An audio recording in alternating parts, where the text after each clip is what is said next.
is back to its usual habit of begging, because it's clear that Pakistan's desperation is finally coming to the forefront. A strategic decision to put the Indus Water Treaty in abeyance appears to be paying off. Now, sources reveal that Pakistan's Water Resources Ministry has sent out an urgent letter to the Jal Shakti Ministry in India, pleading for the restoration of water flow, desperately hoping for a reprieve. Let's dive into the exclusive scoops that we have uncovered so far. And as we stated, that sources have confirmed that Pakistan has sent out a letter to India's Jal Shakti Ministry, urgently appealing for a reconsideration of the decision to place the Indus Water Treaty in abeyance. Now, this historic agreement that was signed back in 1960 and it stands as a critical juncture. In that letter, Pakistan argues that withholding water would be catastrophic, potentially triggering future crises. Meanwhile, India, having the upper hand here, is poised to make matters into its own hands, and sources indicate that plans are already in motion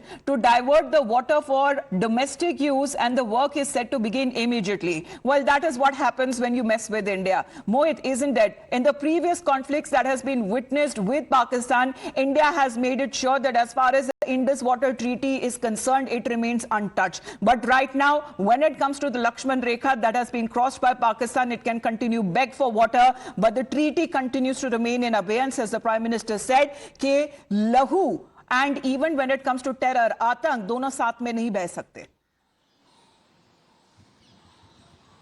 Well, yes, in fact, the government and Prime Minister Narendra Modi has stated that terror and talks cannot go together. But this time around, water and terror cannot go together. Now, India has put in abeyance the Indus Water Treaty, which was signed in 1960, and it stood 1965 war, 1971 war, and 1999 war, Kargil war. But now India has taken a strong decision. After Pahalgam attack, the CCS was convened on 23rd of last month, and post that we have seen that how Indus Water Treaty was put in abeyance. Now, post that the flow of water from India to Pakistan was regulated. Now, Indus Water Treaty is very important for survival of Pakistan when it comes to their irrigation, when it comes to their daily consumption need. So, India has taken a strong decision, and now what the sources say is that Pakistan's Water Ministry Secretary has written to the Jal Shakti Ministry Secretary, and they have clearly stated that the decision that India has taken is illegal. But when India has put Indus Water Treaty in abeyance,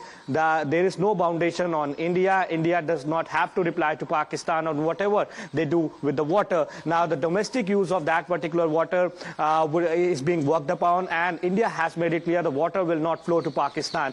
But we also know that how the Pakistan is desperate now. Pakistan is feeling the heat, given the fact that the summers have approached. That Pakistan wants water to continue, and they have asked India to reconsider their decision. They say that it is an illegal decision that India has taken, but that is not illegal. If you will flow terrorism into our country, India has made it clear that the talks and water will not flow with terror. So clearly, India has given out a strong message, but the Pakistan is desperate now. And as you rightly pointed out, Amita, Pakistan is back to their old habits of begging. But yes, India and the Jal Shakti Ministry also have clearly stated not a single drop of water will be given to Pakistan. Now, we know that how there is the military action that is being taken on Pakistan, where terror hubs have been destroyed. But this particular diplomatic action, Amita, was very, very important, very significant.